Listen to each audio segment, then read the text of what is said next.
Iran usiku wa kuamkia leo imedai kufanya mashambulizi yaliyolenga kambi za kijeshi za Marekani ambazo zipo katika mataifa matatu ambayo ni Ghuba ya Uajemi,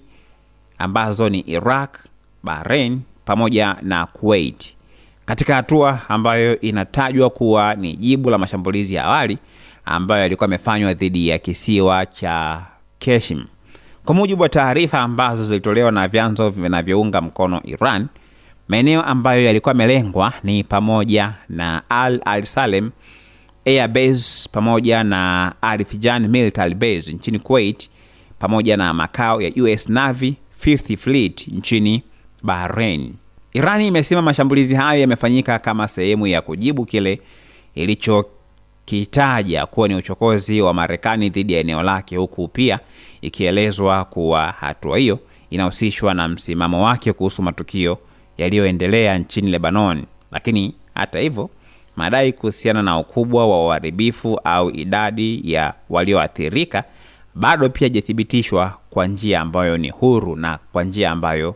ni wazi. Lakini tukumbuke kwamba mvutano katika eneo hilo pia unaendelea kuongezeka, huku pia mataifa ya Ghuba yakiweka ulinzi mkali kwenye miundombinu muhimu ya kijeshi na kiusalama, na wachambuzi wa masuala ya usalama wanaonya kuwa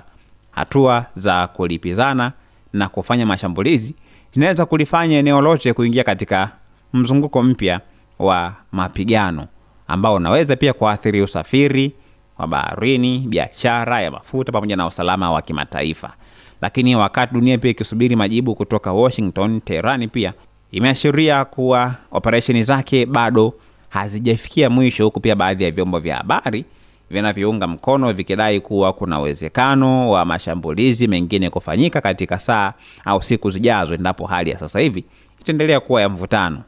Na tunafahamu kwamba Marekani kwa upande wake bado pia inaendelea kufuatilia hali hiyo kwa karibu zaidi, huko vikosi vyake pia katika eneo la Mashariki ya Kati vikiwekwa katika tahadhari ya juu zaidi. Usiache kusubscribe channel yetu ya YouTube ambayo inasomeka Dodoma TV.